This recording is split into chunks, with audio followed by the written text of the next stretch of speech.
राधे राधे भक्तों, कैसे हो आप सब। तो आज हम बताएंगे आपको कि श्री राम ने कैसे किया था अहिल्या का उद्धार।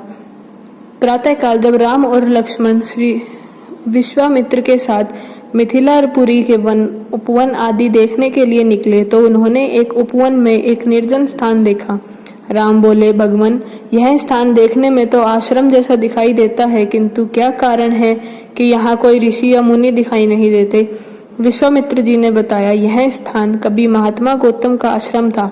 वे अपनी पत्नी अहिल्या के साथ यहाँ रहकर तपस्या करते थे। एक दिन जब गौतम ऋषि आश्रम के बाहर गए हुए थे तो उनकी अनुपस्थिति में इंद्र ने गौतम के वश में आकर अहिल्या से प्रणय याचना की। यद्यपि अहिल्या ने इंद्र को पहचान लिया था तो भी यह विचार करके कि मैं इतनी सुंदर हूँ कि देवराज इंद्र स्वयं मुझ से प्रणय याचना कर रहे हैं, अपनी स्वीकृति दे दी। जब इंद्र अपने लोक लौट रहे थे तभी अपने आश्रम को वापस आते हुए गौतम ऋषि की दृष्टि इंद्र पर पड़ी, जो उन्हीं का वेश धारण किए हुए थे। ये सब कुछ समझ गए और उन्होंने इंद्र को श्राप दिया।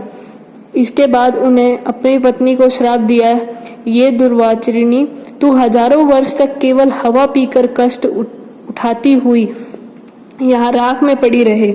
जब राम इस वन में प्रवेश करेंगे तभी उनकी कृपा से तेरा उद्धार होगा, तभी तू अपना पूर्ण शरीर धारण करके मेरे पास आ सकेगी। कहकर गौतम ऋषि एक आश्रम छोड़कर हिमालय पर जाकर तपस्या करने लगे। इसलिए हे राम, अब तुम आश्रम के अंदर जाकर अहिल्या का उद्धार करो। विश्वामित्र जी की बात सुनकर वे दोनों भाई आश्रम के भीतर प्रविष्ट हुए। वहां तपस्या से निरत अहिल्या कहीं दिखाई नहीं दे रही थी, केवल उसका तेज संपूर्ण वातावरण में व्यापित हो रहा था। जब अहिल्या की दृष्टि राम पर पड़ी तो उनके पवित्र दर्शन पाकर एक बार फिर सुंदर नारी के रूप में दिखाई देने लगी। नारी रूप में अहिल्या को सम्मुख पाकर राम और लक्ष्मण ने श्रद्धा पूर्वक उनके चरण स्पर्श किए। उससे उचित आदर सत्कार ग्रहण कर वे मुनराज के साथ पुनः मिथिलापुरी को लौट आए। हर हर महादेव, शंभो काशी विश्वनाथ वंदे। जय राधे राधे भक्तों। तो अगर आपको यह कथा अच्छी लगी हो तो हमारे चैनल को सब्सक्राइब करें ताकि आपको नई नई कथाओं को सुनने को मिले।